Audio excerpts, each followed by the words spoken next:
In this video, I'm going to show you how to make one of our family favorites. It's Brunswick Stew, and it makes a big old pot of stew, so it's great for, I don't know, a potluck, or if you're hosting another family for dinner.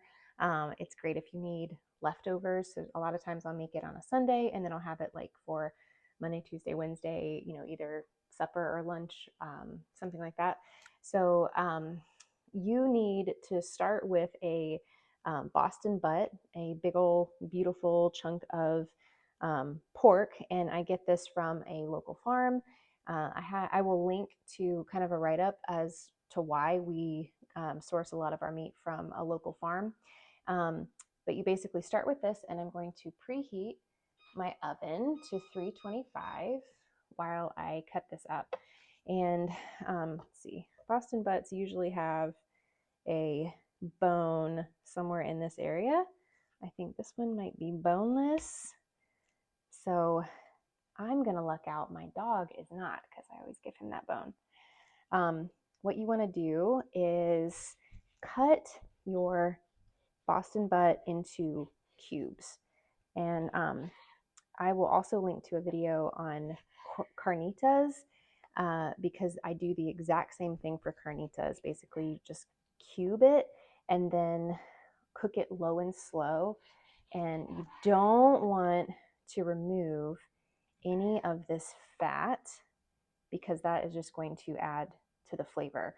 So I am going to put my Dutch oven on medium heat and add a little bit of bacon grease to my pan.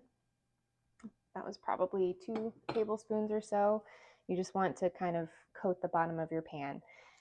And what you're going to do is just cut this into, like I said, cubes.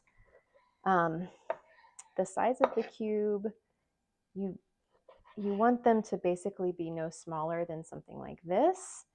But the important part is that you want all of the cubes to be roughly the same size, so they'll kind of cook evenly. And so I'm going to go ahead and cut this up. Okay, I've got my meat all chunked, and so I'm going to, and my pan is hot, so I'm going to just set these down into this hot grease.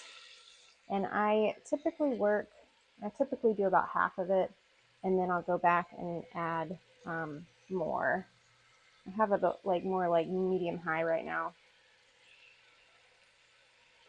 But the point is, you just basically want to put a nice sear, brown the outsides of your meat. And so I'm gonna take some tongs and kind of move it around, and so that all of the sides of the meat get nice and brown. You're not trying to cook it through, you just want to kind of sear in that flavor. And I am going to salt it. I call for like a half of a tablespoon of salt, but I always just eyeball it. Same thing with the pepper.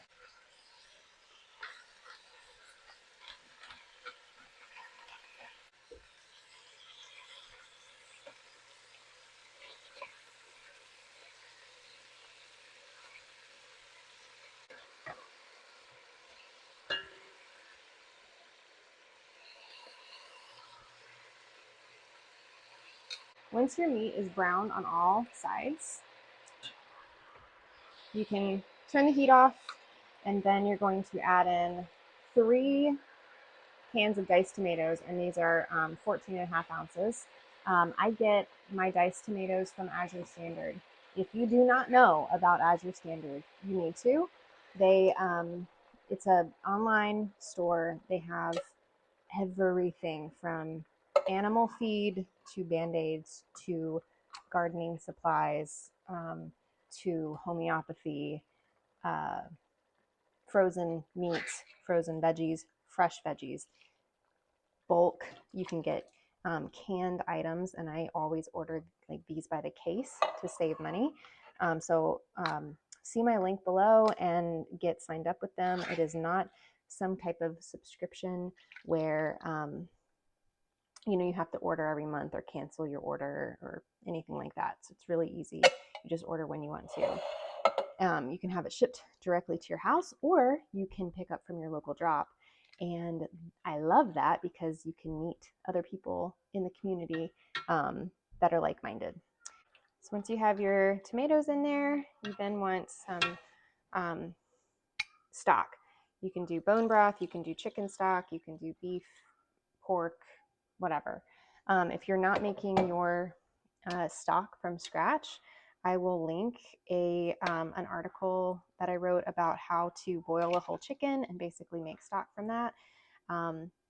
Once you do that one time, if it's intimidating to you, once you do it one time, you will never buy, ever buy stock again, because it's so easy and it's tastes way better and it's so much cheaper. Anyway, okay, so that is all for step 1 of Brunswick Stew. I'm going to put my lid on and put it in my 325-degree oven to cook for a few hours, low and slow, and then I will see you back in a minute. All right, y'all. So our meat is cooked, and I actually cooked it yesterday because I needed it today, and it would just be easier for me to kind of split the process up. I've done that a lot, and so feel free to do that. If you're curious, we have a birthday party here in 2 hours, so it seemed like the perfect time to record a video, right? What I'm going to do is I'm going to cut my veggies and cook them, and then I'm also going to pull all of my meat out of the Dutch oven so that I can shred it. If you cook your meat ahead of time and you see like all of this fat that's up here on top, do not skim it off. You want that. I actually did skim it off one time. Like I scooped it out. It's like, ooh, all of this lard. I will use this in a different recipe. And no, that's a bad choice because you want it in your Brunswick stew. It makes it delicious. This is some good old bacon grease. I'm going to put it on medium. Cut my onion. All right, while this onion is cooking, I'm going to pull my meat out and just put it out here on this plate. And then I'm going to shred it and add it back to the pot.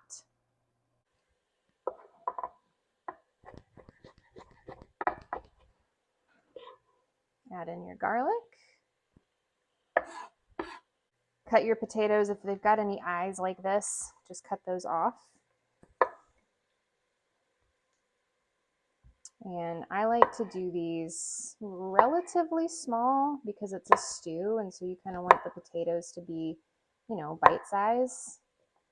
So something like that. And you're going to do 2 pounds of potatoes, and also all of the ingredient measurements will be listed below, as well as the full recipe with like descriptions and details. Okay, potatoes in. I have a can of corn. You can also use frozen. This is from Azure. I will put a link directly to this. So a can of drained, I had already drained those, drained corn, and then limas. Once again, all of these measurements will be listed, but that was ground mustard, salt, smoked paprika, and some honey granules. You can also use Sucanat or like a cane sugar. And then we're going to do 2 cups of stock. There we go. Give that a good stir and then cover it. And that's going to cook for 15 minutes. While this is cooking, I'm going to shred my meat, and I keep this on like maybe like a low simmer, so between, you know, medium and low, and sometimes I need to stir it and adjust it and just kind of watch it. So shredding meat just looks like pulling, you know, the meat part off. This fatty part, this fat that's like not going to break down and turn back into liquid, I'm going to set that aside. And you can do one of 2 things. You could put it in a freezer bag, and then you could like render it down later if you wanted, but I'm going to give it to our dog. All this juice back in. So it's been 15 minutes, and these are done, or basically like close to done. They're going to keep cooking a little bit longer in the Dutch oven. So now I'm going to just pour everything from here into here. This is when you don't want to do it too fast or it'll slash out and burn you. All right, I've got all that mixed up. Added my barbecue sauce. I'm just going to let this cook for about 20 minutes, covered on a low heat, like a simmer. And but I'm going to let it sit out on the burner as low as this will go for a little bit longer, because the longer that this sits, the more that the flavors will marry and just the more delicious it becomes.